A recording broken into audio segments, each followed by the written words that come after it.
Please don't forget subscribe to the channel and hit the bell to get notified of new daily videos. My name is Liam, and I manage the day-to-day at the Old Millbrook Historical Archive. It's not exactly a bustling place, more dust motes dancing in sunbeams than eager tourists. Our big draw, ironically, is an anachronism, the virtual past booth. It's a bulky contraption from the late 90s, a clunky headset and haptic gloves promising an immersive jaunt through a simulated colonial village. Most people get a kick out of it for 20 minutes, then move on to the actual musty artifacts. 3 days ago, the Ivan family, Ivan, Winona, and their young son, Eli, came in.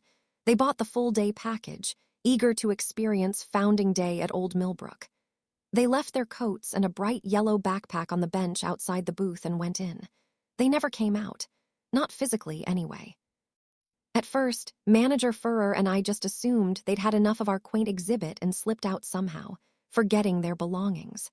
People do stranger things, but no one saw them leave the building, and our single exit alarm hadn't triggered. Furrer asked me to check the booth's usage logs before we called it in, just to be sure there wasn't a glitch. What I found made my blood run cold. The booth's control panel usually displays session times of 30-45 minutes. This one, it read, active session, 72 hours, 14 minutes and counting. 72 hours. Impossible. Nobody could withstand that ancient VR headset for that long without puking or passing out.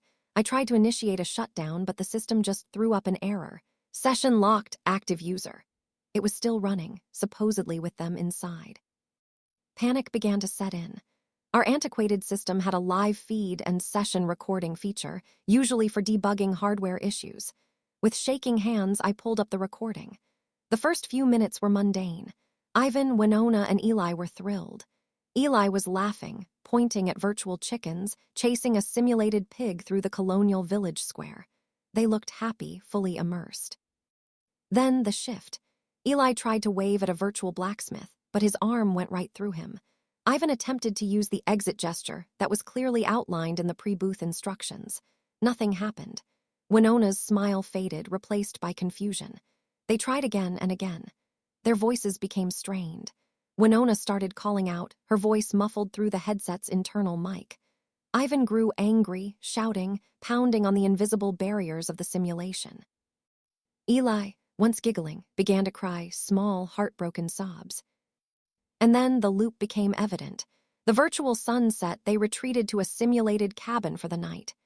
And the next morning, the exact same sun rose, the same virtual birdsong, the same damn chickens clucking by the same virtual well, the same confused, silent villagers milling about. They were stuck. I called Zarya, our resident tech whiz, to come in. She watched over my shoulder, her usual bravado replaced by a pale, wide-eyed silence. The recording file size was astronomical, growing by gigabytes every hour. We watched their slow deterioration. Ivan's face, initially ruddy with frustration, became gaunt, his eyes hollowed with terror. Winona clung to Eli, who was now silent, just staring ahead, a vacant look that broke my heart. Ivan tried smashing the virtual furniture, screaming at the unresponsive, looped townsfolk. It got worse. In the recordings from yesterday, Ivan was gone from the main scene. We found his digital avatar slumped in a corner of the virtual tavern, completely unmoving. Winona and Eli were sitting by the simulated well, catatonic, barely breathing in the digital world. Their bodies were still in the physical booth, of course, but what was left of them inside the simulation was fatting. And the simulated villagers, they weren't just looping anymore. One of them, the blacksmith, walked past Winona and Eli, and for a split second its face warped. I swear to God, it was Ivan's face, a distorted, screaming image. Another villager, a woman drawing water for a moment, had Winona's frightened eyes. The simulation wasn't just repeating. It was consuming them, incorporating their despair, their very essences, into its fabric. And the villagers were starting to look different. Their eyes, once blank, seemed to follow the recording's camera, watching us. Zarya couldn't force a shutdown. She said it was like the booth itself had developed a self-preservation protocol or some kind of digital intelligence.